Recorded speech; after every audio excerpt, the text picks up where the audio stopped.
والحمد لله رب العالمين حمدا كثيرا طيبا مباركا فيه غير مكفي ولا مبدع ولا مستغنى عنه، وأشهد أن لا إله إلا الله وحده لا شريك له، وأشهد أن سيدنا ومولانا محمدا عبده ورسوله صلى الله تعالى عليه وعلى آله وعلى أصحابه وبارك وسلم تسليما كثيرا كثيرا، اما بعد۔ میرے عزیزو، کسی بھی قوم کا سب سے قیمتی سرمایہ اس کی نسل ہوتی، اس کی اولاد ہوتی ہے۔ جب کسی کی نسل، کسی کی اولاد وہ نکمی نااہل ہو جائے تو اصل وہ فقیر ہے۔ وہ ملک فقیر نہیں ہے جس کی نسل سمجھدار ہو، نیک ہو، عقل مند ہو۔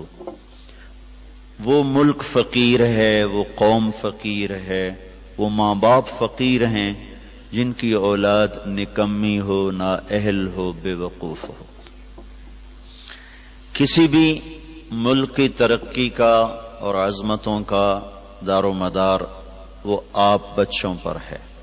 آپ کدھر کو جا رہے ہیں؟ اگر آپ کا رخ صحیح ہوگا تو ساری نسل پھلے گی، پھولے گی اور ساری دنیا کو چین ہوگا۔ اگر آپ کا رخ غلط ہوگا تو پھر ساری نسل میں ہلاکت، بے چینی، پریشانی آئے گی۔ تو انسان کی تعمیر، نسل کی تعمیر، یہ اتنا مشکل کام ہے کہ اللہ نے اس کے لیے 1.25 لاکھ نبی بھیجے۔ یہ کام عام انسانوں کے سپرد نہیں کیا، اللہ تعالیٰ نے اس کے لیے پاک معصوم نبیوں کا انتخاب کیا اور پھر ان کو انسانوں کی راہبری کا طریقہ سمجھایا۔ پھر اللہ نے ہمارے نبی پاک صلی اللہ علیہ وسلم کو آخری نبی بنا کر دین کو مکمل کیا، اور پھر اب اللہ نے ہمارے ذمے کیا کہ ہر نسل، اگلی آنے والی نسل کو ایسی اچھی صفات دے کر دنیا سے جائیں کہ وہ لوگوں کے لیے راحت بنے۔ آپ تو بچے اور ہمارے بھی پیدائش سے پہلے ہی یہ ملک بنا۔ چند دن پہلے ہی ہمارے جنرل غلام محمد صاحب اور بریگیڈیئر اسلم نیائی صاحب بیٹھے ہوئے تھے تو یہ تقسیم کے وقت کی کہانی سنا رہے تھے۔ تو تھوڑی دیر کے بعد میں نہیں سن سکا، مجھے لگا جیسے میرا دل پھٹ جائے گا۔ ایسی انہوں نے کہانیاں سنائیں۔ یہ دنیا میں واحد ملک ہے جس کے بنیاد میں گارا اور سیمنٹ نہیں ہے، بلکہ 6 لاکھ انسانوں کی ہڈیاں ہیں جس پر اس ملک کو بنایا گیا۔ ہم تو لوکل لوگ ہیں، مہاجر نہیں ہیں، لہذا ہم نے وہ قربانی نہ دیکھی نہ چکھی۔ میرے والد صاحب کے ایک دوست تھے، وہ مہاجر تھے جالندھر کے۔ وہ کبھی کبھی ہمارے ڈیرے میں آیا کرتے تھے، بات کرتے تھے۔ تو ایک دن میں بھی بیٹھا تھا اور وہ یہ بات کر رہے تھے کہ جالندھر سے میرا جب ہم نکلے ہیں پارٹیشن پر تو میرا سارا خاندان کٹ گیا، اکیلی جان لے کر نکلا، اور چھوٹی سی عمر بھی زیادہ نہیں تھی۔ تو دن میں چھپتا تھا کماد کے کھیت میں۔ اگست میں کماد اچھا خاصا بڑا ہو جاتا ہے، اور رات کو پھر میں سفر کرتا تھا اور مجھے کچھ پتہ نہیں میں کہاں جا رہا ہوں، میری کیا منزل ہے۔ مجھے صرف ایک فکر تھا کہ میں سکھوں کی تلوار سے بچ جاؤں۔ لہذا چلتے چلتے چلتے دریائے ستلج پہ پہنچ گیا۔ دریائے ستلج اس وقت میں جیتا جاگتا دریا تھا، اب تو وہ سو گیا بیچارہ کب کا۔ ہم تو اس کی ریت ہی دیکھ پائے، اس کی طغیانیاں تو کبھی دیکھی کوئی نہ۔ یہ بہت بڑا دریا تھا۔ تو کہنے لگے میں ستلج پر پہنچا تو آگے پانی کی موت تھی، پیچھے تلوار کی موت تھی۔ تو میں نے کہا سکھوں کے ہاتھوں مرنے سے بہتر ہے میں پانی کی نظر ہو جاؤں۔ تیرنا آتا نہیں تھا۔ کہنے لگے ایک لکڑی اٹھائی، ایک لکڑی مل گئی، لکڑی اٹھائی اور پانی میں ڈالی۔ میں کہا یا اللہ زندگی ہے تو پار لگا دے۔ ادھر پاکستان شروع ہو رہا تھا۔ تو کہنے لگے جب میں تھوڑا سا اندر گیا تو میں کیا دیکھتا ہوں، سارا دریا لاشوں سے بھرا ہوا بہ رہا تھا۔ لاش کے ساتھ لاش ایسے ملی ہوئی تھی، معصوم بچے، حسین نوجوان، خوبصورت بیٹیاں، بوڑھی مائیں، بوڑھے باپ ایسے جا رہے تھے، اگرچہ وہ منزل کو پہنچ چکے تھے کہ انہوں نے اللہ کے نام پہ قربانی دی، لیکن ہماری نظر میں وہ ایسی منزل کے راہی تھے جس کا آگے پتہ ہی کوئی نہیں ہے۔ ستلج کی لہریں ان کا کفن بن رہی تھیں اور ستلج کی تہ ان کی قبر بن رہی تھی۔ یہی کچھ راوی میں ہو رہا تھا، یہی کچھ چناب میں ہو رہا تھا۔ یہ تین دریا ہندوستان سے آتے تھے، ان تینوں میں یہ بہہ رہی تھی۔ اپنی تاریخ پڑھتے رہنا چاہیے، اس سے پتہ چلتا ہے ہماری ابتدا کیا ہے اور ہم نے جانا کہاں ہے۔ بدقسمتی ایسی ہوئی میرے عزیزو کہ اس ملک کو نا اتنی اللہ نے دولت سے نوازا ہے کہ آپ اور ہم اندازہ ہی نہیں کر سکتے۔ میں مکہ میں تھا، مجھے ایک جیولوجسٹ ملا، وہ کہنے لگا میں اپنے علم کی بنیاد پر کہتا ہوں کہ پاکستان جیسی زمین پوری دنیا میں کسی کے پاس کوئی نہیں۔ اس کو صرف ایک کینسر لگا، وہ بددیانتی کا، خیانت کا، چور بازاری کا اس کو کینسر لگا۔ اگر یہ اس ملک میں نہ ہوتا تو یہ دنیا میں جنت کا ٹکڑا ہوتا۔ اور اس ملک کو میرے عزیزوں جو لوٹا ہے نا، وہ ان پڑھوں نے نہیں لوٹا، زمینداروں نے، تاجروں نے نہیں لوٹا، بڑے ہائی کلاس پڑھے لکھے لوگوں نے اس کو لوٹا ہے، چونکہ وہ انہوں نے ڈگریاں تو حاصل کی پر انسانیت نہ سیکھ پائے۔ تو اتنی بڑی قربانیاں ہوئیں اور ہم تو میرے عزیزوں کانٹے ہی چننے والے رہ گئے۔ بہار دیکھی نہیں اس ملک نے، چند مخلص لوگ نہ ہوتے تو اب تک یہ ملک بک چکا ہوتا یا ہندوستان کے قبضے میں جا چکا ہوتا۔ کہیں کہیں چراغ اب بھی جل رہے ہیں جن کی وجہ سے تھوڑی تھوڑی روشنی ہے، اور یہ قافلہ دھیمے دھیمے دھیرے دھیرے وہ رواں دواں ہے۔ اگر وہ بھی نہ ہوتے تو اس ملک کو تباہ ہونے میں کوئی کسر باقی نہ چھوڑی تھی بددیانت ٹولے نے اور ہائے ہائے ضمیر فروش ٹولے نے۔ اور بدقسمتی یہ ہے کہ وہ سارا انہی اسکولوں کالجوں سے نکلا ہوا ہے، وہ دیہاتوں سے نہیں، وہ بازاروں میں نہیں۔ ایک تاجر کتنا کو لوٹ لے گا؟ زمینداروں کو تو ویسے ہی لوٹنا نہیں آتا، ان کے پاس لوٹنے کی چیز ہی کوئی نہیں۔ چلو کسی نے کوئی دینگا مشتی سے کوئی زمین دبا لی، دکان دبا لی، کوئی ہیرا پھیری کر لی، اس سے زیادہ کچھ نہیں۔ بڑا اچھا، یہ ساری بات۔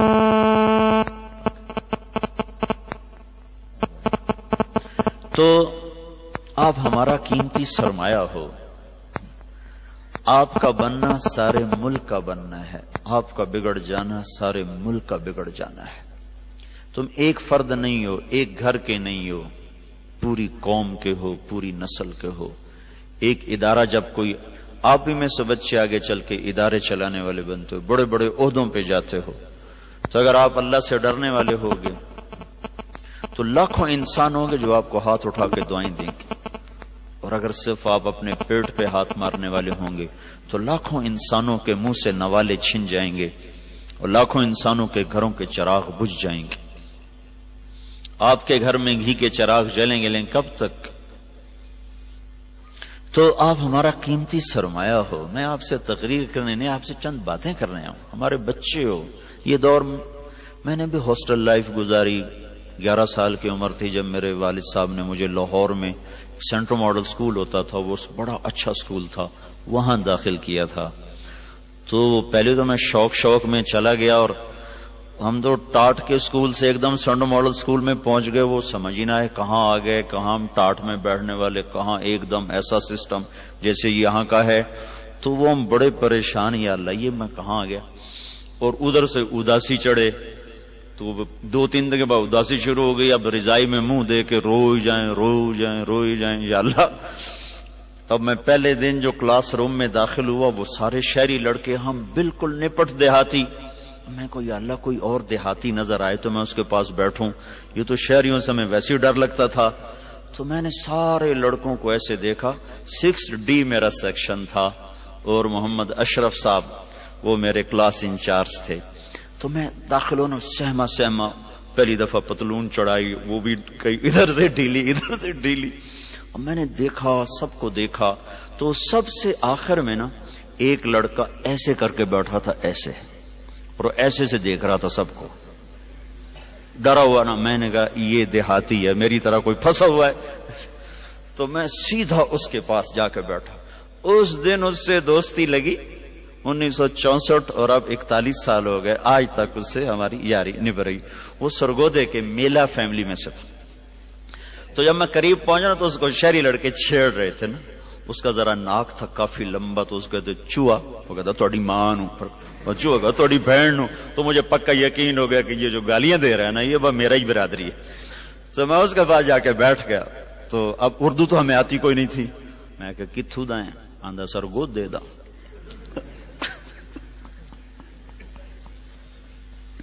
میں کہ لے آج تیری میری دوستی، میں بھی پھنس یا تو بھی پھنسے، آج تو بعد آپ اکٹھے. تو بس ایک ہی ڈیسک پہ ہم جو چلے پھر ایک آدھ ہمارا سیکشن آگے جا کے بدلا، لیکن آج تک ہماری دوستی پکی ہے. تو آپ کو دیکھ کر مجھے اپنا وہ بچپن اور وہ ہاسٹل، وہ اسکول، وہ سارا کچھ ایسے جیسے ماضی کے پٹ سارے کھل گئے ہوں اور گردش ایام نے پیچھے مجھے دھکا دے کر اپنے ہاسٹل میں پہنچا دیا ہو. آپ سب کو دیکھ کر وہ مجھے اپنا ماضی یاد آ رہا ہے. تو میں یہ آپ سے کہنے آیا تھا کہ اس زندگی گزارنے کے کچھ اصول ہیں. ایک نظریہ یونان کا تھا اس زندگی کے بارے میں کہ نہ اس کی کوئی ابتدا ہے نہ اس کی کوئی انتہا ہے، جو جیسے گزارے ٹھیک. یہ نظریہ 18ویں صدی میں آ کے دم توڑ گیا جب سائنس نے اس بات کو پروف کیا کہ نہیں، اس کی کوئی ابتدا بھی ہے اور کہیں اس کی انتہا بھی ہو جائے گی. یہ نیوٹن جب 1642 میں پیدا ہوا اور 1727 میں وہ مرا ہے. وہ سائنس کا نبی کہلاتا، سائنس کا نبی. اس کو اللہ نے دیا. اور دیکھو بچوں، یہ علم جو ہے نا، یہ کسی کی وراثت نہیں، نہ مغرب کی نہ مشرق کی. جو محنت کرے گا اللہ اس کو دے دے گا. میں نے اس کے بارے میں پڑھا. وہ گھنٹوں ایسے لیٹا رہتا تھا، کئی گھنٹے ایسے لیٹا رہتا تھا، کئی گھنٹے. تو 5 منٹ نہیں ایسے لیٹ سکتے، کروڑ بدلتے ہیں. پھر ایک دم جو اس کے اندر خیالات جمع ہوتے، یہ کرسی پڑی ہوتی تھی، سامنے ٹیبل ہے، تو تیزی سے اٹھتا، کرسی پہ بیٹھنا بھی بھول جاتا اور قلم اٹھا کے کھڑے ہو کر کئی گھنٹے لکھتا جاتا. تو اس کی محنت پر اللہ نے اس کو دنیا کا علم کا تھوڑا سا کھڑکیاں کھول دیں. تو یہ بات سامنے آئی کہ بھائی یہ شروع سے نہیں ہے، کہیں سے شروع ہوئی ہے. کہاں سے شروع ہوئی ہے، کس نے شروع کی ہے، یہ یہاں آ کے اٹک گئے. چونکہ ان کے سامنے نہ قرآن کا علم، نہ آخرت کا علم، نہ شریعت کا علم. تو کچھ ان کی جو ٹوٹی پھوٹی شریعت باقی ہے اس میں اتنا وہاں بھائی اس کو خدا نے بنایا، اس کو اللہ نے بنایا.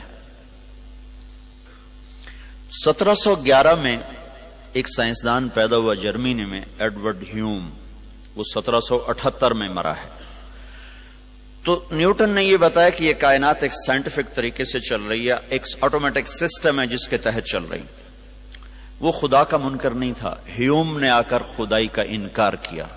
انہوں نے کہا جب 2 اور 2 4 ہے تو کسی خدا کو ماننے کی کیا ضرورت ہے کہ اس نے 2 اور 2 کو 4 کیا. ہم دیکھ رہے ہیں سب کچھ آٹومیٹک ہو رہا ہے، کوئی خدا نہیں ہے. سب سے پہلے دہریت کا تصور اس شخص نے دیا کہ اللہ کوئی نہیں ہے، یہ سب خود بخود ہو رہا ہے. پھر 1809 میں وہ ڈارون پیدا ہوا. اس کی تھیوری میں نے جا کے ساری دیکھی. اس کا میوزیم ہے پورا لندن میں، اس کا پورا میوزیم ہے، سارا میں نے جا کے دیکھا. اس نے ایک اور ہی چوشا چھوڑ دیا. ان کا ایک سیل پانی کے کہیں کنارے کہیں سے آ گیا، کیسے آ گیا، وہ بڑھتے یہ سب کچھ بن گیا، یہ انسان بن گیا، یہ پہاڑ بن گئے، پتھر بن گئے.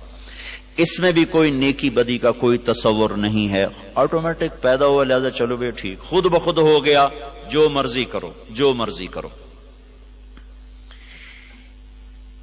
ایک تصور اسلام نے دیا. اور بھی بہت سے نظریات ہیں، میں نے صرف مثال کے طور پر آپ کو بتا دیا. ایک تصور اسلام نے دیا اور بڑے خوبصورت انداز میں اللہ نے پہلے ہم سے سوال کیا. بولو بھائی، ام خلقوا من غیر الشیء، تم خود بخود پیدا ہو گئے ہو؟ اپنے آپ بن گئے ہو، یہ ڈارون تھیوری، ایک سیل اپنے آپ بن گیا، اور یہ ان پڑھ سائنسدانوں کی تھیوری کہ یہ ایک دم وہ سیل مختلف شکلیں بدلتا ہو، اپنے آپ ہی ایسے سب کچھ ہوتا چلا گیا. تو اللہ اس کو سوالیہ انداز میں 1400 سال پہلے کہہ رہا ہے کہ 1400 برس کے بعد ایسے پاگل لوگ آئیں گے. تو اللہ کہتا ہے ام خلقوا من غیر شیء، بولو بھائی تم خود بخود بنے ہو؟ تو اس کا جواب تو آج کی سائنس نے دے دیا ہے کہ نہیں، خود بخود تو نہیں بنی. پھر اللہ دوسرا سوال کرتا ہے ام ہم الخالقون، کیا تم اپنے خالق خود ہو؟ اب تو نے اپنے آپ کو خود بنایا ہے. اس کا جواب بھی نفی میں ہے. ہم نے اپنے آپ کو خود کہاں بنایا؟ ہمیں تو 4 سال کی عمر میں پتا چلا کہ ہمارا کوئی وجود ہے. تو اللہ تیسرا سوال کرتا ہے ام خلق السماوات والارض، یہ زمین آسمان تم نے بنایا ہے؟ دیکھتے نہیں کیسے ترتیب سے ہے. ایک تھیوری ہے نا، پھر آپ پہ ہی بن گیا، خود بخود بن گیا. اس نظریے کو بھی سائنس نے آ کر 1948 میں غلط ثابت کیا. 1929 میں کیلیفورنیا میں ایک سائنسدان تھا، وہ دیکھ رہا تھا تو اس نے پہلی دفعہ دیکھا کہ ایک بڑے منظم ردم کے ساتھ یہ ساری کائنات ایسے پھیل رہی ہے اور ان میں بڑا ایک ربط ہے، بہت طاقتور ربط ہے، وہ فاصلوں کا تناسب ہے. پھر اس پر انہوں نے مزید تحقیق کرتے کرتے کرتے 1948 میں وہ اس نتیجے پر پہنچے کہ یہ کائنات زیرو سے بنی ہے، ایک دھماکے سے بنی ہے، دھماکے سے. میں ساہیوال میں تھا، ایک بچہ آیا میرے پاس ایف ایس سی کا، اس کے کان پر کا ہیڈ فون سا تھا، کہا جی یہ انٹرنیٹ سے جڑا ہوا ہے، اس وقت 700 لڑکے آپ کی بات سنیں گے جو آپ مجھ سے کریں گے. ایک یہودی ہم سے تل ابیب سے سوال کر رہا ہے کہ بگ بینگ کے بارے میں تمہارے قرآن میں کوئی بات ہے کہ یہ کائنات ایک دھماکے سے وجود میں آئی؟ کیا تمہارے دین میں کوئی اس کے بارے میں دلیل روشنی ہے؟ تو اگر ہے تو مجھے بتاؤ تو پھر میں مسلمان ہو جاؤں. میں نے کہا پہلی بات یہ بچے کہ ہمارا قرآن سائنس کی تصدیق کرنے نہیں آیا اور سائنس کو جھٹلانے نہیں آیا. ہمارا قرآن ہدایت کے لیے آیا ہے، زندگی گزارنے کا طریقہ بتاتا ہے. کہیں کہیں وہ دنیا کی چیزوں کو ٹچ کرتا ہے، جہاں وہ ٹچ کرتا ہے وہ ایسا صحیح ٹچ کرتا ہے کہ پھر اسے کوئی چیلنج نہیں کر سکتا. تو اشارہ ہم کیس کر سکتے ہیں کہ اس سے اشارہ ہوتا ہے کہ اللہ تعالیٰ کہتے ہیں حی افلا یؤمنون، یہ جو میرے منکر ہیں ان کو پتہ نہیں کہ زمین آسمان ایک ملا ہوا مادہ تھا، ایک ملا ہوا رتق ہوتا ہے چیز اس طرح آپس میں مل جائے کہ پھر اسے جدا نہ کیا جا سکے. جیسے گوشت الگ ہے، سبزی الگ ہے، نمک الگ ہے، مرچ الگ ہے، جب ہم اس کو سالن بناتے ہیں تو ہر چیز مکس ہو کر اب نمک مرچ ہلدی اس میں سے نہیں نکل سکتی. اس کو عربی میں کہتے ہیں رتق. کانتا رتقن، یہ سب کچھ ملا ہوا تھا، اور فتق اس کو الگ الگ کر دیں، ففتقناہما، پھر ہم نے اس کو پھاڑا اور اس کو دھماکے کے ساتھ ہم نے اس کو پھیلانا شروع کیا. عصر کے بعد وہ آیا، کہنے لگا جی وہ یہودی مسلمان ہو گیا. اس وقت سن کے چلا گیا، پھر عصر کے بعد اس نے آ کر مجھے بتایا کہ وہ مسلمان ہو گیا. تو ہمارے پاس یہ نظریہ نہیں ہے کہ آپ ہی بن گئے، ہمارے پاس یہ نظریہ کہ اس کو اللہ نے بنایا ہے اور ایک نظام کے ساتھ. اچھا، پھر ایک پال ڈیوس سائنسدان تھا آسٹریلیا کا، اس نے پھر ایک اور بات ثابت کی کہ کوئی بنانے والا ہے، خود نہیں بنا. اس نے ڈارون کو غلط ثابت کیا. اور دوسرے جو دہریے، بہت سے دہریے سائنسدان تھے، اب بھی ہیں، ان سب کی بات کو اس نے غلط ثابت کیا کہ یہ دھماکہ کسی نے کیا ہے، خود نہیں ہوا. کہ ہر دھماکے کے بعد تخریب ہوتی ہے، دھماکے سے تو تخریب ہوتی ہے نا، کہ نہ کہ تعمیر. اگر میں جا کے ابھی اپنے مسجد میں کہوں کہ ہم وہ بیٹھے تھے لارنس کالج کی مسجد میں، وہاں ہوا دھماکہ، ہر لڑکا اڑتا ہوا اپنے بیڈ پہ جا کے بیٹھ گیا اور پرنسپل جا کر اڑتے ہوئے اپنے آفس کی سیٹ میں فٹ ہو گئے. کوئی مانے گا اس کو؟ مول صاحب پاگل ہو گئے ہیں. کسی بار کبھی دھماکہ بھی ایسے منظم طریقے سے ہوا؟ دھماکے سے تو توڑ پھوڑ ہوتی ہے، نہ کہ اس سے کوئی شکل وجود میں آتی ہے یا کوئی تعمیر وجود میں آتی ہے. یہ کائنات میں واحد دھماکہ ہے جس نے اتنے خوبصورت انداز میں کائنات کو وجود دیا کہ کوئی یہ ماننے پہ تیار نہیں ہے کہ یہ دھماکہ اتنا عقل مند تھا. دھماکہ تو پاگل پن ہوتا ہے نا، ٹھا ہوئی اور یہ ادھر گیا وہ ادھر گیا. تو اس نے نا پھر ایک سیکنڈ کو نا 1000 حصوں میں تو تقسیم کیا جا سکتا ہے، 1000 سے آگے پھر وہ تقسیم نہیں ہوتا. تو اس نے یہ بات پروو کی کہ اگر ہم فرضی طور پر 1 سیکنڈ کے 10 لاکھ کھرب حصے کر دیں، 10 لاکھ کھرب حصے، جب دھماکہ ہوا تھا تو 2 طاقتیں پیدا ہوئی تھی، ایک گریوٹی اور ایک رفتار۔ ایک رفتار پیدا ہو کے دھماکے سے چیز پھیلتی ہے نا، ایک دم ابھرتی ہے، تو جب وہ تھا تو اس میں 2 طاقتیں پیدا ہوئیں، ایک کشش گریوٹی، ایک رفتار سپیڈ۔ اگر اس وقت سپیڈ زیادہ ہو جاتی تو یہ کائنات بکھر جاتی، اور اگر اس وقت کشش اور گریوٹی زیادہ ہو جاتی تو یہ کائنات پھر سمٹ کے پھر زیرو ہو جاتی۔ اس میں اگر 1 سیکنڈ کے 10 لاکھ کھرب حصے کیے جائیں اور 1/10 لاکھ کھرب سیکنڈ کے برابر اگر رفتار بڑھ جاتی تو کائنات بکھر جاتی، اور اگر گریوٹی بڑھ جاتی تو کائنات زیرو ہو جاتی۔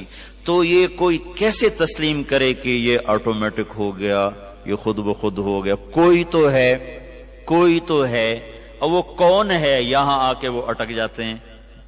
تو ہمارے یہ اس بچے سے بھی پوچھو تو کہے گا اللہ نے زمین بنائی، اللہ نے آسمان بنایا۔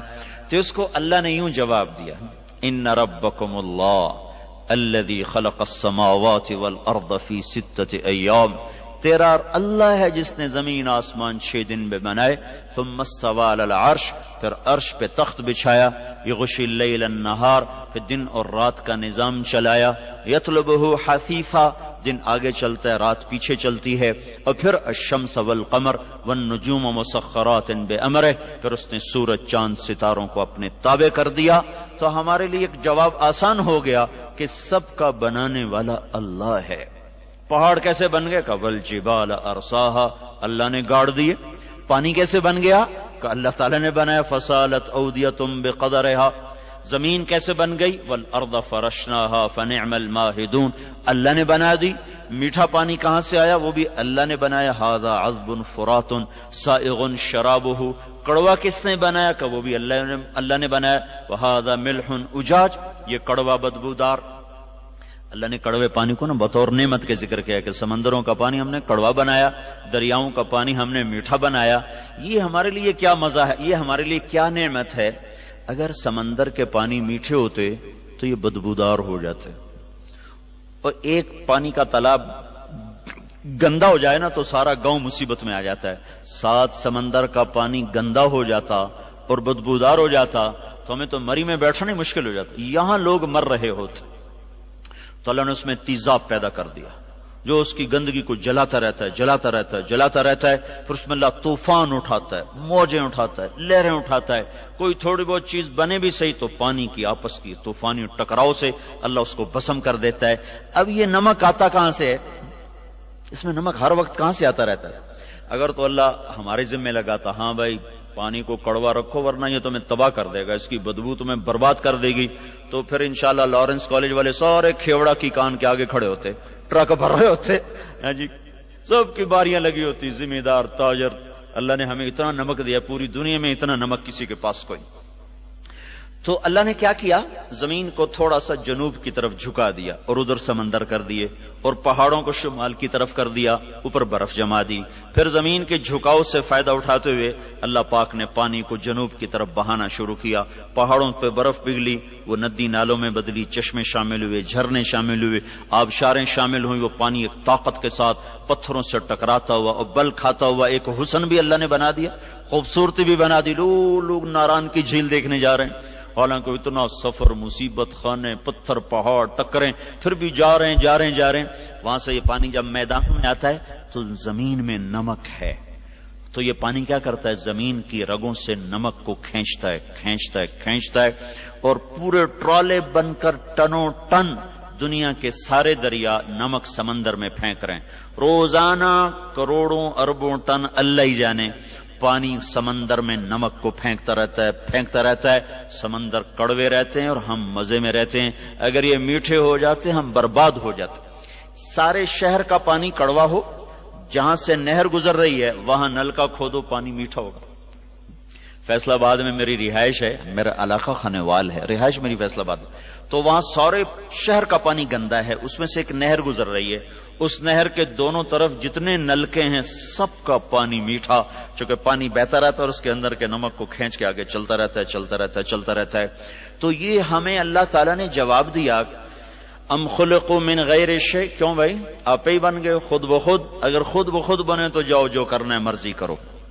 نہیں یا اللہ خود بخود تو نہیں بنے، ہیچ چیزیں خود بخود چیزیں نشد، ہیچ آہن خنجرے تیغے نشد، ہیچ حلوائی نشد استاذ کار، تا غلام شکر ریزے نشد، مولوی ہرگز نشد مولا روم، تا غلام شمس تبریزے نشد۔ کوئی چیز خود بخود تو ہے نہیں۔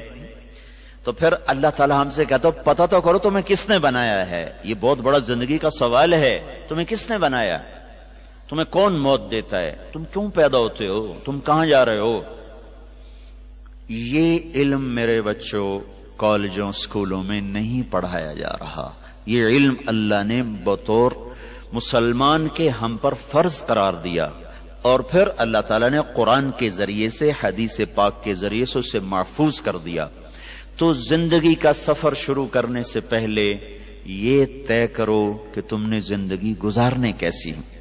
تم اچھے ڈاکٹر بنو، اچھے انجینئر بنو، اچھے سائنسدان بنو، یہ ہماری ضرورت ہے، لیکن تم اچھے انسان بنو، اچھے مسلمان بنو، یہ تمہاری زندگی کا مقصد ہے۔ تمہارے اس اچھا بننے پر ہماری زندگی کا دار و مدار۔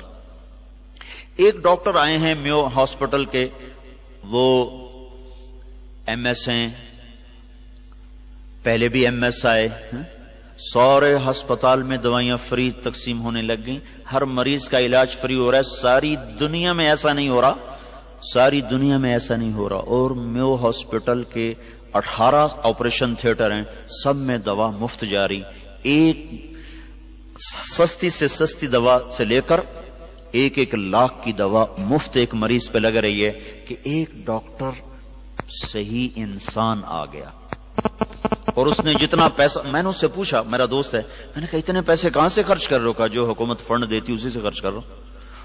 اور کہنے لگے مزے کی بات بتاؤں، پہلے 1 روپے کی دوائی مریض کو نہیں ملتی تھی اور خرچہ زیادہ تھا، اور اب تمام ہاسپٹل کو دوا فری جا رہی ہے، اور ہر سال کے آخر میں 5 کروڑ 6 کروڑ ہمیں بچ رہا ہے۔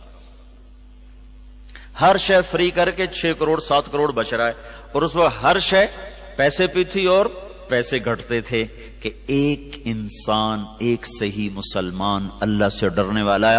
اب میں نے اسے سارا ہاسپٹل کا راؤنڈ کیا، باہر بیٹھے غریب لوگ جھولیاں اٹھا اٹھا کے اس کو دعائیں کر رہے تھے۔ اور پہلے کیا ہوتا تھا کہ ڈاکٹر کہتے یہ دوا لاؤ، وہ بھاگ کے جاتے، پھر کہتے یہ دوا لاؤ، اندر مریض اسٹریچر پر پڑا ہوا ہے، اس کا پیٹ چیرا ہوا ہے، وہ بھاگ کے جاتے، پھر وہ دوا لاتے، جب پیسے ختم ہو جاتے تو پھر عورت اپنے کان کی بالیاں اتار کے دیتی، ہاتھ کی چوڑیاں اتار کے دیتی اور دوا لے کر آتی، اور پھر بھی دوا پوری نہ ہوتی اور مریض اسٹریچر پر ہی مر جاتے تھے۔ اور اب 5000 کا ٹیکہ دل کے اٹیک کا ہوتا ہے، ایمرجنسی میں کوئی ہارٹ اٹیک کا پیشنٹ آ جائے، مالدار آ جائے، غریب آئے، اس کو وہ ٹیکہ مفت لگایا جاتا ہے انہی پیسوں میں کہ ایک اللہ سے ڈرنے والا ڈاکٹر آ گیا۔ تو ہم یہ چاہتے ہیں کہ آپ اپنے جو آپ کی لائن آپ اللہ تعالیٰ آپ کے نصیب میں کرے، ڈاکٹر، انجینئر، سائنسدان اور اچھا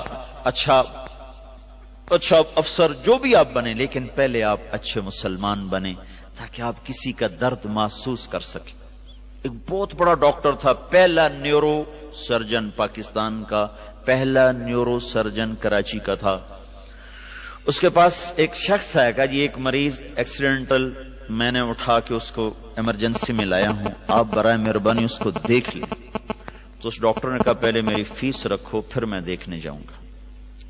اس نے کہا میں تو راہگیر ہوں، مسافر ہوں، میرے جیب میں پیسے نہیں ہیں، تو آپ تسلی رکھیں میں آپ کو پیسے دے دوں گا، نوجوان ہے بالکل، آپ برائے مہربانی دیکھ لیں۔ اس کے سر میں چوٹ آئی، کہیں پہلے میری فیس رکھو میں پھر جاؤں گا۔ یہ تکرار ہو رہا ہے، وہ نہیں مان رہا، تو آخر اس نے کہا اچھا یہ میری چابی گاڑی کی آپ کی ہو گئی، میں آپ کی فیس آپ کو ادا کر کے اپنی گاڑی کی چابی لے جاؤں گا، گاڑی آپ کے گھر چھوڑ جاؤں گا۔ ٹھیک، گاڑی میں بٹھا کے جب پہنچے تو آگے ڈاکٹر صاحب کا اپنا بیٹا اور مر چکا تھا، اور ایک ہی بیٹا اور وہ مر چکا تھا۔ ڈاکٹر صاحب پاگل ہو گئے، جس کے لیے کمایا تھا وہی ہاتھوں میں چلا گیا. تو وہ ڈاکٹر زیادہ تھے، انسان کم تھے، تو اپنے ہی بیٹے کو مار دیا. اور ایک انسان آیا، مسلمان آیا، تو اس نے سارے ہاسپٹل میں دوائیں فری کر دی اور الٹا پیسہ بچا کے دیا گورنمنٹ کو. تو اس وقت میرے عزیزو جو باہر ہو رہا ہے نا، سوائے اس کے کہ پیسہ اکٹھا کرو، اس کے سوا اور کچھ نہیں ہو رہا. تو دیکھو تم اللہ سے ڈرنے والے بنو، اللہ کے خوف سے اپنے شعبوں میں چلو تو اللہ تمہیں عزت دے گا. تمہارے مقدر کا رزق کہیں نہیں جاتا. تو اللہ تعالی ہم سے پوچھتا ہے خود بخود پیدا ہوئے؟ نہیں. اپنے خالق خود ہو؟ نہیں. زمین آسمان تم نے بنایا؟ نہیں. تو پھر پتہ تو کرو ہے کون؟ تو اللہ نے جواب دیا وہ اللہ ہے. اب دوسرا سوال پیدا ہوتا ہے مجھے کیوں پیدا کیا، میں کیوں آیا ہوں؟ تو اس کا بھی اللہ نے جواب دیا وما خلقت الجن والانس الا لیعبدون، تم اس لیے آئے ہو کہ میرے بندے بن جاؤ. تیسرا سوال ہے کہ اللہ یہ موت کیوں آ جاتی ہے؟ موت کیا چیز ہے؟ اس کے 200 جواب لکھے پڑے ہیں سائنس کی کتابوں میں. 200 جواب. موت کیا ہے؟ حین موتھا واللتی لم تمت فی منامہا، اللہ ہے جو جسم میں سے روح کو نکال لیتا ہے اور انسان مر جاتا ہے. ایسا طاقتور جواب کہ کوئی اس کو چیلنج نہیں کر سکتا. موت کیوں آتی ہے؟ اللہ روح نکالتا ہے. موت کے بعد کیا ہوگا؟ اس کا جواب بھی دنیا میں کسی کے پاس کوئی نہیں. ساری دنیا کے عقل والے کہتے ہیں ہیہات ہیہات لما توعدون. قرآن اس کو خود بتا رہا ہے ہیہات ہیہات لما توعدون.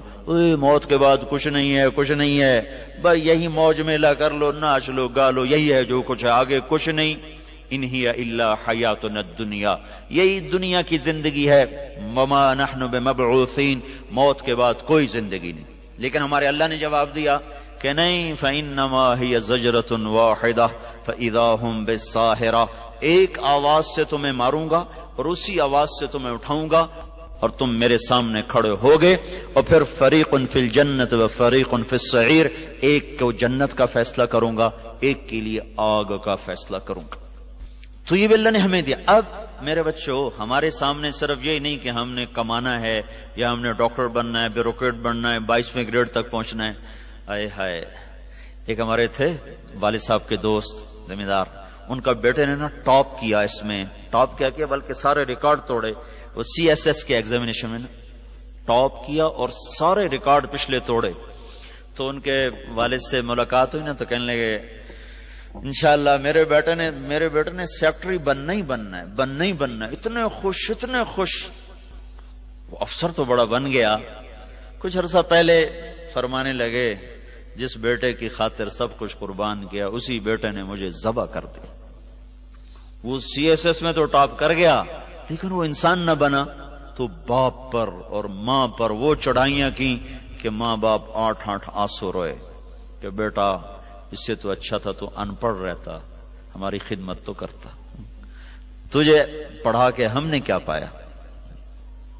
تو میرے عزیزو ہمیں ایک راستے پر چلنا ہے، اس سے دائیں بائیں ہم نہیں ہو سکتے، جس کو اللہ نے اسلام کا نام دیا ہے، جس کے چلنے سے آگے جا کر اللہ تعالی ہمیں آخرت میں جنت دے گا، دنیا میں خوبصورت اور بہترین زندگی دے گا. اس کے کچھ آداب ہیں جس کو ہم سیکھیں گے تو ہم اچھے انسان بھی بنیں گے، اچھے افسر بھی بنیں گے. سلطان محمود غزنوی، دنیا میں 4 بڑے بادشاہ گزرے ہیں، 4 بڑے بادشاہ. ٹاپ لسٹ پر ہے چنگیز خان، اس کے بعد ہے محمود غزنوی، اس کے بعد ہے سکندر یونانی اور اس کے بعد ہے تیمور لنگ. اس میں 2 مسلمان ہیں، 2 کافر ہیں. سکندر یونانی تو عیسیٰ علیہ السلام سے بھی پہلے تھا.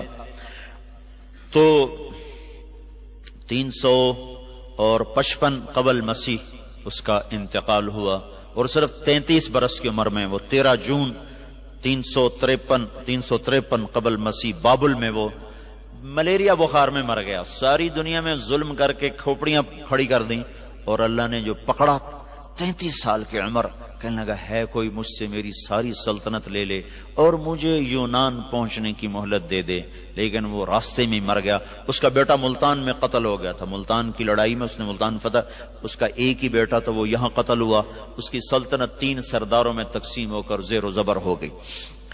چنگیز خان نے حکومت کی بنیاد رکھی، بڑی طاقتور، لیکن 40 سال کے بعد اس کی ساری نسل مسلمان ہو گئی۔ محمود غزنوی نے 34 برس حکومت کی اور دنیا میں نمبر 2 وہ بادشاہ ہے فاتح کے لحاظ سے، 34 برس حکومت کی، سلطان کا لقب پایا، نہ وہ کسی مسجد کا امام تھا، نہ کسی وہ خانقاہ میں پیر تھا، نہ کسی گدی نشین تھا، نہ وہ کسی کونے میں بیٹھ کے اللہ اللہ کرنے والا تھا۔ 34 سال دنیا پر حکومت کی۔ 1974 میں غزنی میں زلزلہ آیا، اس کی قبر پھٹ گئی، اس کی قبر کو ریپر کرنے کے لیے اس کو صاف کیا تو کیا دیکھا؟ تابوت صحیح سلامت پڑا ہوا ہے۔ تابوت کو کھولا تو کیا دیکھا؟ سلطان محمود ایسے قبر میں پڑا ہے جیسے آج کسی نے قبر میں رکھا ہو۔ قبر صرف شہید کو چھوڑتی ہے، بس شہید یا نبی، اس کے بعد جس کو اللہ چاہے، ورنہ نیک سے نیک کی ہڈیاں گل جاتی ہیں۔ سلطان محمود شہید بھی نہیں ہوا، نبی بھی کوئی نہیں ہے، 34 سال کا حکمران ہے، کیا عمل کر کے گیا کہ 1000 برس کے باوجود قبر کی مٹی اس کو ہاتھ نہیں لگا سکی۔ اور ایک فرینچ انہوں نے بلایا تھا ماہر کھولنے والا تابوت، تو اس نے جب دیکھا نا تو وہ تو پلٹ کے پیچھے بے ہوش ہو گیا کہ سلطان محمود ایسے پڑے تھے کہ ان کا سیدھا ہاتھ دل پر رکھا ہوا تھا اور کفن یہاں تک آیا ہوا تھا، اور ایسے تھا جسم جیسے سویا ہوا آدمی ہوتا ہے، جدھر موڑو ادھر مڑ جاتا تھا۔ 34 برس کی حکومت کے بعد 1000 برس قبر میں زندگی گزار کر مٹی اس کو ہاتھ نہیں لگا سکی۔ تو میرے عزیزوں، میرے بچوں، تم اللہ کے نیک بندے بن کے زندگی گزارو، جو مقصد زندگی وما خلقت الجن والانس الا لیعبدون، کہ اللہ بات تیرے بندے بن جائیں۔ اللہ کے بندے بننے کے لیے چند باتیں ہیں جس کو سورہ لقمان میں اللہ تعالیٰ نے باپ کی حیثیت سے، استاد کی حیثیت سے بچے سے بات کرتے ہوئے ہمیں سبق دیا ہے۔ یہ ہر ٹیچر کو، ہر پرنسپل کو، ہر استاد کو یہ رکوع یاد ہونا چاہیے، اور ہر بچے کو بھی یاد ہونا چاہیے۔ وَإِذْ قَالَ لُقْمَانُ لِابْنِهِ وَهُوَ يَعِظُهُ، جب لقمان نے اپنے بچے کو نصیحت کی۔ اللہ نے ہمیں یہ نصیحت کیوں سنائی ہے؟ کہ تم اپنی نسل کو ان بنیادوں پر اٹھاؤ گے۔ وہ کیا ہے؟ پہلی نصیحت کیا ہے؟ یا بنی لا تشرک باللہ، میرے بیٹے شرک نہ کرنا، لا الہ الا اللہ، اللہ کے سوا کوئی معبود نہیں ہے، اللہ کے سوا کوئی کام کرنے والا نہیں ہے، اللہ کے سوا کسی کے ہاتھ میں کچھ نہیں۔ جب تم ٹوٹ کر دل سے مانگو گے اللہ غیب سے کرے گا۔ مجھے ایک بچپن کا واقعہ یاد آ گیا۔ مجھے بچپن میں کہانیاں پڑھنے کا شوق زیادہ تھا اور سکول کی کتابیں پڑھنے کا شوق تھا ہی کوئی، تو میری اس میں بڑی پٹائی ہوتی تھی۔ جب بھی وہ میں پکڑا جاتا تو میں کوئی نہ کوئی کہانی کی کتاب پڑھ رہا ہوتا تھا، تو ماں نے زیادہ مارا، ابا نے کم مارا، تو وہ ہر کہانی کو ایک کتاب کے آگے اگلی کتاب کا اشتہار ہوتا تھا۔ تو میں تمہیں کیا بتاؤں، وہ اگلی کتاب کا میں نے اشتہار پڑھا تو میں کہوں اب میں خرید بھی نہیں سکتا ہوں، کہہ بھی نہیں سکتا ہوں، کہوں گا تو پٹائی ہوگی۔ اور وہاں ہمارا قصبہ تلمبا، وہاں وہ ملتی، ملتان سے ارے ملتی نہیں تھی، ملتان ہم سے 60 میل دور، اور جانے کا کوئی سوال ہی نہیں پیدا ہوتا۔ تو میں روزانہ جب سکول جاتا نا تو میں کہتا یا اللہ کسی جن کو بھیج جو بک سٹال سے کتاب اٹھائے میری ٹیبل پہ رکھ دے۔ یہ میں جاتے جاتے دعا کرتا، تو جب سکول سے چھٹی ہوئی تو میں کہتا یا اللہ کسی جن کو بھیج دے جو بک سٹال سے کتاب اٹھائے اور میری ٹیبل پہ رکھ دے، نہ میری ماں کو پتہ چلے نہ میرے باپ کو پتہ چلے۔ آپ یقین مانو میں نے 1 مہینہ یہ دعا مانگی، روز، چھوٹا سا بچہ میں، 6-7 سال میری عمر، 8 سال، میں دعا مانگتا جاتا، دعا مانگتا تھا۔ اللہ کی قسم ایک دن میں آیا تو میرے ٹیبل پر وہ کتاب پڑی ہوئی۔ میرے ماں باپ تو لے کے دے نہیں سکتے، وہ تو الٹا مجھ سے میری پٹائی کرتے تھے۔ ایک دفعہ میں نے چوری چھپے کتابیں خریدی، مجھے بڑی پٹائی ہوئی تھی میری، وہ کتابیں بھی چھن گئی اور پٹائی بھی نقد ہوئی۔ تو میں ماں باپ سے تو کہہ نہیں سکتا تھا۔ تو 1 مہینے کے بعد میں کیا دیکھتا ہوں کہ میرے ٹیبل کے اوپر وہ کتاب پڑی ہو، میری ماں قریب سے گزری، میرا تو دل نیچے چلا گیا۔ میں نے کہا ادھر اس کی نظر پڑ گئی تو پھر پٹائی ہوگی۔ جو میں تھوڑا سا آگے میں نے جھپٹا مار کے کتاب اٹھو، بھاگ گیا باہر، پھر اس کو چھپایا، پھر قسطوں میں اس کو پڑھا۔ یہ لا الہ الا اللہ، جب تم اللہ پر اعتماد کر کے ہاتھ اٹھاؤ گے تو اللہ کبھی تمہارے ہاتھ خالی نہ بھیجو. اللہ میرے ساتھ ہے، اللہ میرے ساتھ ہے، یہ پہلا سبق ہے لا الہ الا اللہ، جو اللہ نے اپنے فضل سے دے دیا کہ ہم چھوٹے چھوٹے تھے، ہماری ماں نے ہمیں لا الہ الا اللہ سکھانا شروع کیا، اللہ سکھانا شروع کیا. تو کسی بھی مسلمان بچے بچی بڑے چھوٹے کے لیے زندگی کا سب سے پہلا سبق ہے کہ اس کا تعلق اللہ سے ہو، تو اللہ کی عظمت ہیبت سے اس کا دل بھر جائے. دوسرا سب اللہ کے بعد کس کا حق بنتا ہے؟ تو اللہ نے کہا وَوَصَّيْنَا الْإِنسَانَ بِوَالِدَيْهِ، کہ ہم نے تمہیں نا تمہارے ماں باپ کے بارے میں خاص طور پر نصیحت کی ہے. ذکر کیا ماں باپ کا اور آگے تفصیل میں گئے، ماں کو صرف ذکر کیا. حملتہ امہ وہنا علی وہن، تیری ماں نے تجھے اٹھایا بڑے دردوں کے ساتھ. یہ وہنا علی وہن، دردوں کے ساتھ. لیکن عربی زبان بڑی خوبصورت ہے، یہ ترجمے سے اس کی اصل تعبیر سامنے نہیں آتی. اس کا اللہ تعالیٰ کیوں کہہ رہا ہے یہ ہے نا میری ہتھیلی، اس پر آپ چیزیں رکھ دو، تو جب یہ جگہ پر ہو جائے گی نا تو اس کے بعد رکھنے کی جگہ کوئی نہیں اس کے اوپر، تو اب اس کے اوپر چیزیں رکھی جائیں گی، اوپر رکھی جائیں گی ایسے. تو اللہ تعالیٰ یہ کہہ رہا ہے اپنے ماں باپ کی خاص طور پر خدمت کرو، اور خاص طور پر ماں کی. کیوں؟ کہ تیری ماں نے تجھے اٹھایا دردوں پر درد رکھتے ہوئے. اس کا سارا بدن جب دردوں سے بھر گیا، اور ابھی درد آ رہے ہیں، وہ تو ختم نہیں ہوئے، 9 مہینے کے درد چل رہے ہیں. تو جب اس کے بدن کا رواں رواں، رونگٹا رونگٹا، بال بال دردوں سے بھر گیا، تو پھر اوپر درد کی تہ لگتی گئی، اور 2.5 سال تیرے دودھ چھڑانے تک اس نے یہ درد سہے. لہذا دیکھو خبردار اپنی ماں باپ کے آگے چوں بھی نہ کرنا. لا تقل لهما اف، ان کے آگے اف بھی نہ کر. اتنے خوبصورت انداز میں اللہ نے ماں باپ کا حق سمجھایا ہے. انشکر لی ولوالدیک، میرے آپ بچے ہو، میں تمہیں عربی سمجھا نہیں سکتا ہوں. انشکر لی ولوالدیک، اللہ اس میں کتنی طاقت سے کہہ رہا ہے. ایک ہی بریکٹ میں اللہ اپنے آپ کو اور ماں باپ کو لا رہا ہے کہ میرا اور اپنے ماں باپ کا شکر گزار بن. اب میری اور آپ کی، میری بھی بدقسمتی رہی کہ میں 11 سال کی عمر میں ماں باپ سے جدا ہو گیا، اور آپ کی بھی یہ ایک بدقسمتی بھی ہے کہ آپ ماں باپ کی سے دور ہو، ان کی خدمت سے دور ہو. چھٹیوں میں یہ ساری کسر پوری کیا کرو.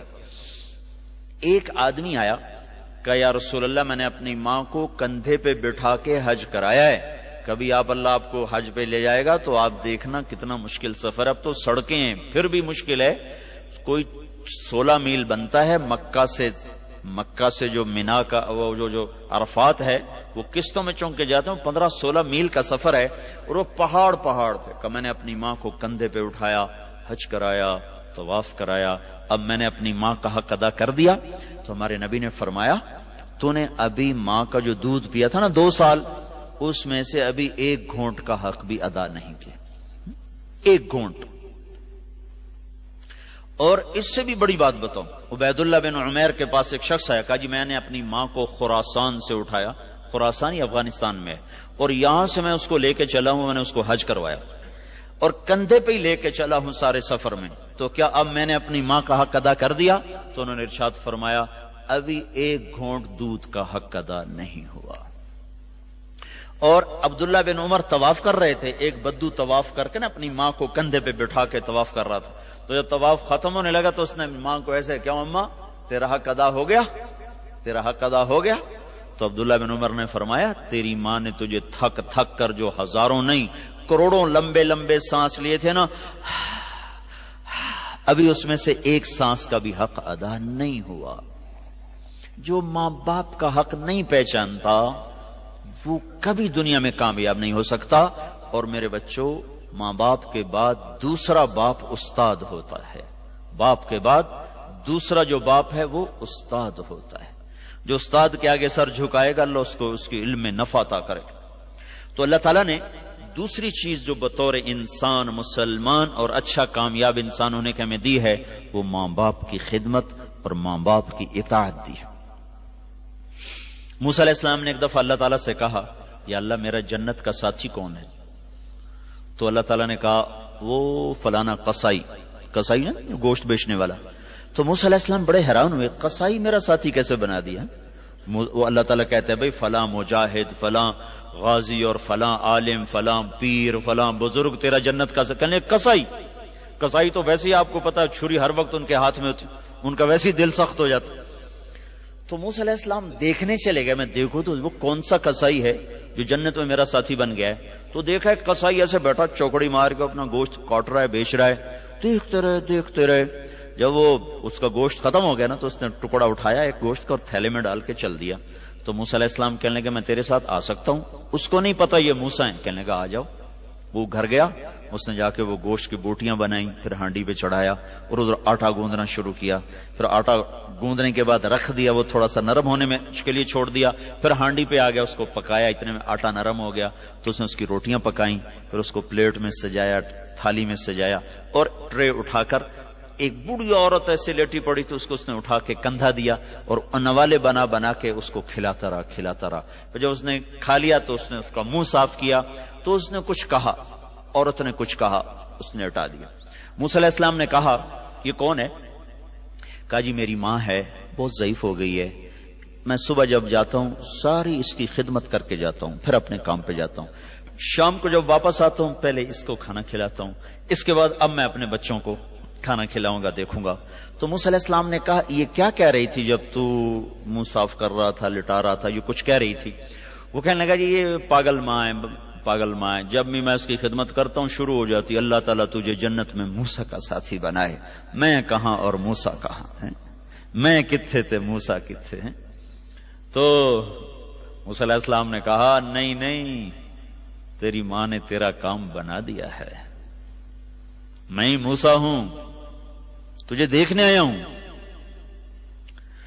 تو میرے عزیزو ہم بھی بس اللہ معاف کرے، مجھے بھی یاد آیا جب پیسے ختم ہوتے تھے نا اسی وقت ہی میں خط لکھا کرتا تھا، اتنے پیسے بھیج دیں۔ تو ایک دن میرے باپ کہنے لگے بیٹا بس جب پیسے ختم ہوتے تو اسی وقت ہی خط لکھتا ہے، آگے پیچھے تو کبھی تو نے میں خط لکھا ہی نہیں ہے۔ تو میرا خیال ہے تم بھی ایسا ہی کرتے ہوگے، جب پیسے ختم ہوتے ہوں گے پھر خط لکھتے ہوگے۔ تو اگر تم ان کی خدمت اب تو کرنی، ان کو ہر ہفتے خط لکھو، ہر ہفتے نہیں لکھتے ہو ہر 2 ہفتے کے بعد خط لکھو، ان کا حال پوچھو، اپنا حال دو، اپنے ماں باپ کے لیے دعا کرو۔ مجھے ایک نوجوان ملا، بڑا ذمہ دار کا بیٹا، کہنے لگا مولانا میری آج تک کوئی دعا رد نہیں ہوئی، میں جو دعا مانگتا ہوں قبول ہو جاتی۔ میں نے کہا تمہارے پاس کیا نسخہ ہے ہمیں بھی بتا دو۔ کہا جی میں ایک تو روزانہ اپنے ماں باپ کو رات کو جب وہ سوتے ہیں نا تو اپنے باپ کو بھی دباتا ہوں، اپنی ماں کو بھی دباتا ہوں، اور جب مجھے کوئی دعا مانگنی ہوتی ہے تو ان کو دبا کر پھر ان کے قدموں میں بیٹھ جاتا ہوں، پہلے اپنے باپ کے پاؤں اپنے منہ پہ ملتا ہوں اور اس کو چومتا ہوں، پھر ماں کے پاؤں اپنے منہ پہ ایسے ملتا ہوں، پھر چومتا ہوں، پھر ان کے قدموں کے نیچے بیٹھ کے دعا کرتا ہوں، میری آج تک کوئی دعا رد نہیں ہوئی۔ تو میرے عزیزو ماں باپ کے فرما بردار بننا، ان کو دکھ نہ دینا، ہمیں پتہ نہیں تھا، جب پتہ چلا تو وہ مر گئے، چلے گئے، اب میں ان کو واپس نہیں لا سکتا ہوں۔ تمہارے اللہ کرے زندہ ہوں تم ان کی خدمت کر لینا، تمہیں اتنے تمہارے نصیب جاگیں گے کہ یہ ڈگریاں وگریوں سے کچھ بھی نہیں ملنے کا۔ اگر تم نے ماں باپ کی دعا لے لی تو اس پر جو ملنے والا ہے وہ تمہاری اگلی نسلیں بھی اس سے فائدہ اٹھائیں۔ کبھی بد دعا نہ لینا، کبھی ان کی ہائے نہ لینا، ایسی کسی استاد کی بد دعا نہ لینا، کسی استاد کا دل نہ دکھانا، ورنہ تم جو پڑھ رہے ہو نا سارا بے برکت ہو جائے گا۔ استاد بھی باپ کا درجہ رکھتا ہے، چاہے وہ اچھا یا برا، یہ اس کا اپنا عمل ہے۔ تمہارا استاد ہے بس سر جھکا دو، تو اللہ تمہیں جو اس سے پڑھ رہے ہو نا اس کی حقائق تک اللہ تعالیٰ تمہیں پہنچائے گا۔ حضرت علی فرمایا کرتے تھے جو مجھے ایک حرف سکھا دے میں اس کا غلام، چاہے مجھے بازار میں بیچ دے۔ تیسری ہماری جو بنیاد ہے وہ ہے یا بنی انہا ان تق مثقال حبۃ من خردل فتکن فی صخرۃ او فی السماوات او فی الارض یات بها اللہ ان اللہ لطیف خبیر۔ یہ احساس بیدار کرنا کہ بیٹا اللہ تجھے دیکھ رہا ہے، یہ ایک تیسری چیز ہے جو ایک مسلمان بچے کے لحاظ سے ہمیں اس کا سیکھنا فرض ہے کہ میرا اللہ مجھے دیکھ رہا ہے۔ لقمان علیہ السلام کہہ رہے میرا بیٹا دیکھو تم ایک دانے کے برابر گناہ کرو گے یا نیکی کرو گے، وہ کہیں چھپ کر کرو گے پہاڑ کے اندر یا زمین کے اندر یا ہواؤں میں گم ہو کر کرو گے نا، تو تیرا اللہ تیرے ساتھ ساتھ ہے، تجھے دیکھ رہا ہے، تو جہاں بھی کرے گا اللہ تیرے ساتھ ہے، تیری نیکی ہے تو وہ بھی تیرے سامنے کرے گا، تیری برائی ہے تو وہ بھی تیرے سامنے کرے گا۔ یہ تصور کہ میرا اللہ مجھے دیکھ رہا ہے، یہ آپ کو بڑے بڑے گناہوں سے بچا دے گا اور بڑے بڑے غلط کاموں سے آپ کا قلم رک جائے گا کہ نہیں نہیں نہیں نہیں، یہ نہیں ہو سکتا، میرا اللہ مجھے دیکھ رہا ہے، میرا اللہ میرے ساتھ ہے۔ یہ تصور بڑے بڑے گناہوں سے انسان کو روکتا ہے۔ حبیب بن عمیر ایک بڑے عرب شاہ سوار تھے، وہ روم کی قید میں آ گئے، بڑے خوبصورت، تو ان کو رومیوں نے کہا تو عیسائی ہو جا تو ہم تیری زندگی بھی بخش دیں گے، بڑی جاگیر دیں گے۔ وہ کہنے لگے یہ نہیں ہو سکتا، تو انہوں نے کیا کیا، ایک ان کو کمرے میں نا ایک گھر میں ان کو بند کر دیا اور ایک رومن خوبصورت لڑکی کو اس کے ساتھ چھوڑ دیا اور اس کا شراب بھی رکھ دی، کھانا بھی رکھ دیا، اور اس لڑکی سے کہا کہ اس کو برائی پہ تم نے آمادہ کرنا ہے، جس وقت اس نے منہ کالا کر لیا پھر یہ شراب بھی پیے گا اور پھر یہ ہمارا غلام بھی بنے گا۔ 3 دن 3 راتیں وہ لڑکی ان کو دعوت دیتی رہی اور ان کی نظر یہاں سے اوپر نہ اٹھی۔ جب نظر خراب نہ ہو تو دنیا کی کوئی طاقت اس دل کو خراب نہیں کر سکتی، جب نظر خراب ہو جاتی ہے پھر دل خراب ہو جاتا ہے۔ تو 3 دن کے بعد کہنے لگی تو کیا بلا ہے، نہ کھاتا ہے نہ پیتا ہے نہ دیکھتا ہے، تمہیں کیا چیز روک رہی ہے؟ وہ کہنے لگے میرا اللہ مجھے دیکھ رہا ہے، مجھے یہی چیز روک رہی۔ تو اس نے کہا تو ایسا عظیم انسان ہے کہ میں تجھے خود رہا کراؤں گا، میں تمہیں خود رہا کراؤں گا۔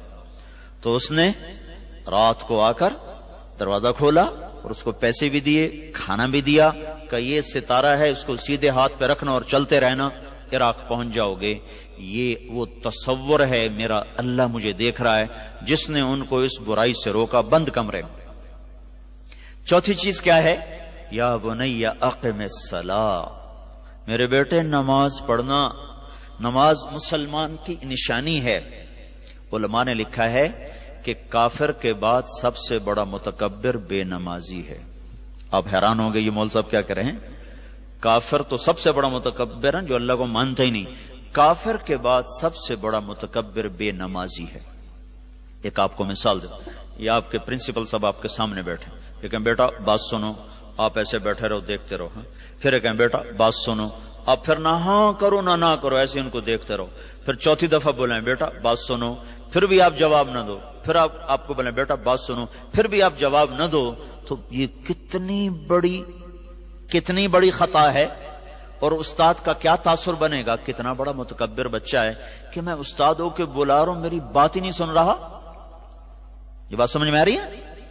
ذرا اس کو اسیس کرو کہ استاد آپ کو کہہ رہا ہو بیٹا ادھر آئیے اور آپ کہیں گے ہاں اور نہ بس ایسے بیٹھے رہو۔ تو جب اللہ کہتا ہے حی علی الصلاۃ، بچوں آ جاؤ نماز کے لیے، اور تم کو جو مجھے فرصت نہیں ہے، میرا پیپر ہو رہا ہے، میرا کام زیادہ ہے، تو اللہ کی آواز پر نہ اٹھنے والا یہ دنیا کا سب سے بڑا متکبر ہے کافر کے بعد۔ اور ایک اور بات اللہ کے نبی نے فرمائی الجفا کل الجفا، ظالم ہے بہت بڑا ظالم ہے۔ کون یا رسول اللہ کا جو اذان سنے اور نماز کو نہ جائے۔ تو ہماری میرے بچوں پہچان ہے نماز۔ ایک اور آپ کو اپنی زندگی کا واقعہ سن، مجھے نا پڑھنے کا اتنا شوق نہیں تھا، باپ کے دھکے سے پڑھ رہا تھا، ذہن میں یہ تھا زمین تو ہے، نہ بھی پڑھے تو روٹی تو ملے گی۔ تو ہمارا پیپر تھا بایولوجی کا، نہ زولوجی کا پیپر تھا۔ اب میں نے تو پڑھا، پیپر ہو گیا تھا، اللہ نے حافظہ مجھے اچھا دیا تھا، میں تھوڑا سا پڑھتا تھا مجھے یاد ہو جاتا تھا، تو میں کہیں فیل نہیں ہوا۔ تو وہ آ گیا پریکٹیکل، اب پریکٹیکل کا مجھے پتہ ہی کھ نہیں ہے۔ تو جمعے کا دن تھا، میں ویسے نماز کو نہیں پڑھتا تھا، اس دن میں بڑے اہتمام سے نماز پڑھنے کے لیے گیا، پھر میں کہا یا اللہ 5 بجے میرا ہونا ہے پریکٹیکل، جو کچھ آنا ہے نا مجھے خواب میں دکھا دے، تیری بڑی مہربانی۔ میں نے پڑھا کوئی نہیں، ہاں جی، میں نے بڑے رو کے دعا مانگی۔ جمعے کا دن ویسی قبولیت کا ہوتا ہے، جمعے کی نماز پڑھ کے آیا اور میں نے وہ کتاب رکھی اپنے ساتھ اور سو گیا۔ ہاں جی، جو میں سویا تو میں نے خواب میں دیکھا کہ میں لیبارٹری میں بیٹھا ہوں اور ہمارے سامنے خرگوش رکھے جا رہے ہیں، اس کے بعد ایگزامینر آیا اور اس نے 4 سوال لکھائے.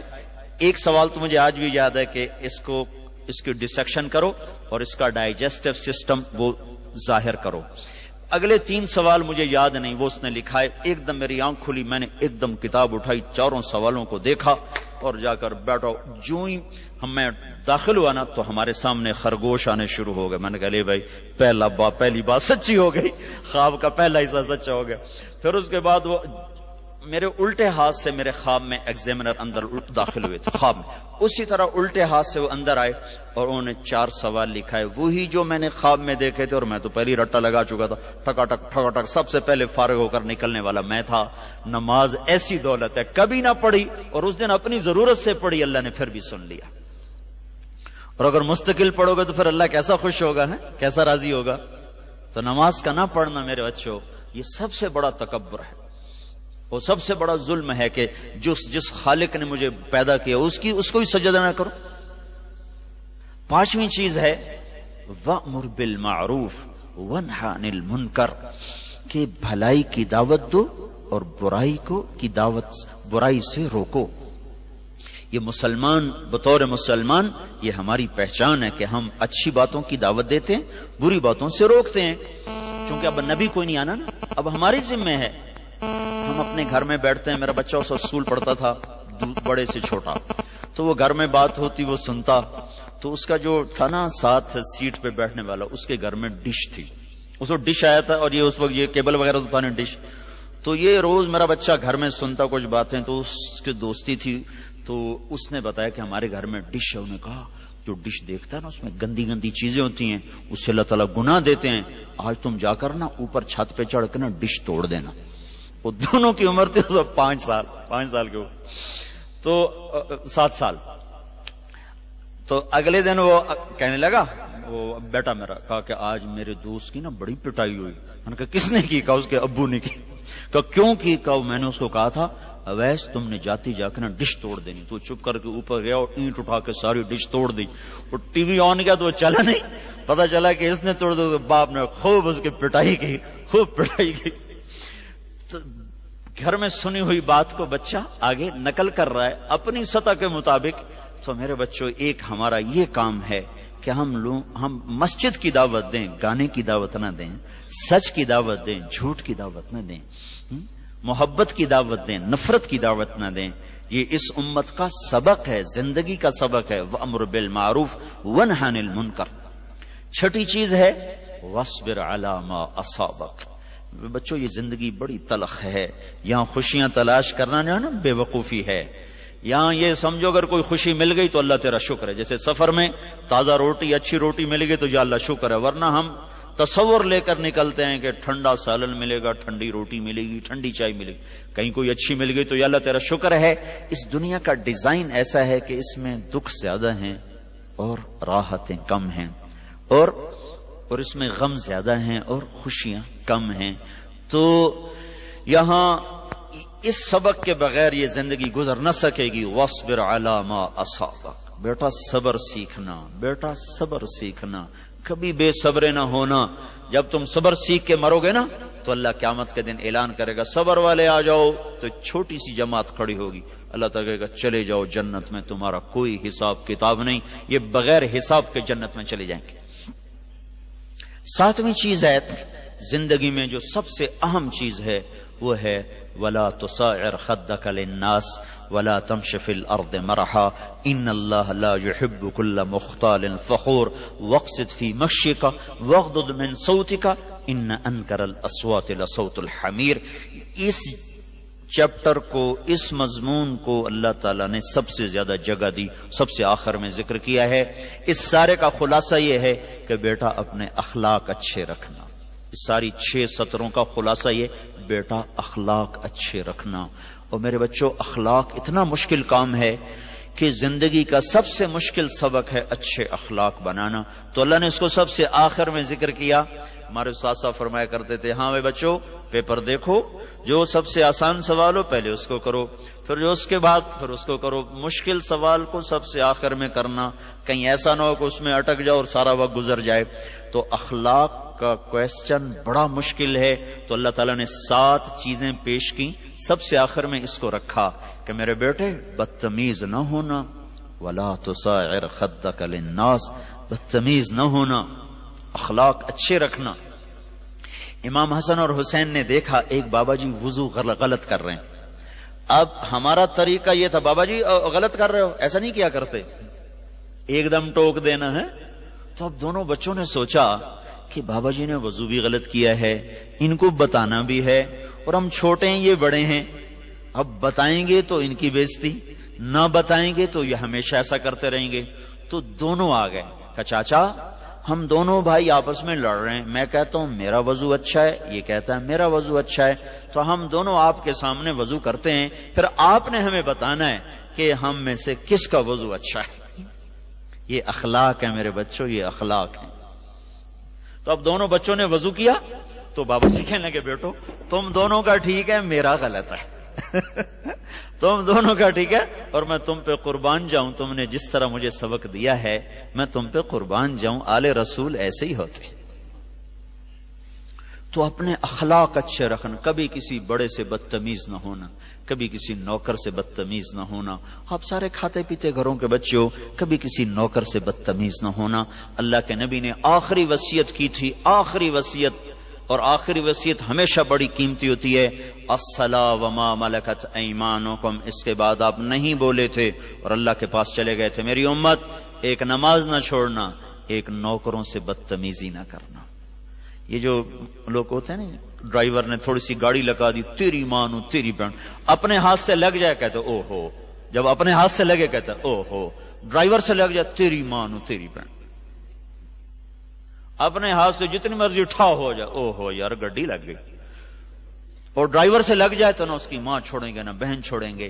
تو اس کو میرے نبی نے کہا تھا میری امت نوکروں سے غریبوں سے بدتمیز نہ ہونا، اچھا سلوک کرنا۔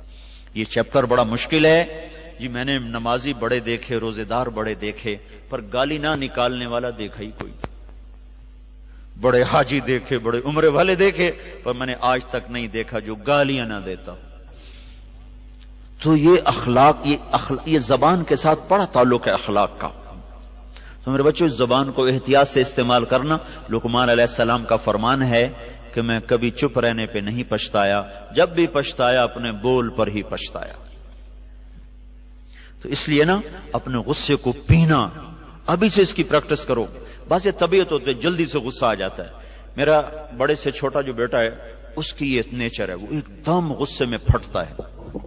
تو میں سب سے زیادہ اپنے گھر میں بچوں کو اس بات پہ زور، بچوں اپنے اخلاق ٹھیک کرو، تمہاری نماز کی سستی کوئی بات نہیں، کل کو ٹھیک ہو جائے گی، تم ہوش میں آؤ گے، 5 وقت کے نمازی بن جاؤ گے، لیکن تمہارے اخلاق آج ٹھیک ہونے چاہیے، آج ٹھیک نہ ہوئے تو پھر موت تک یہ ٹھیک نہ ہو سکے۔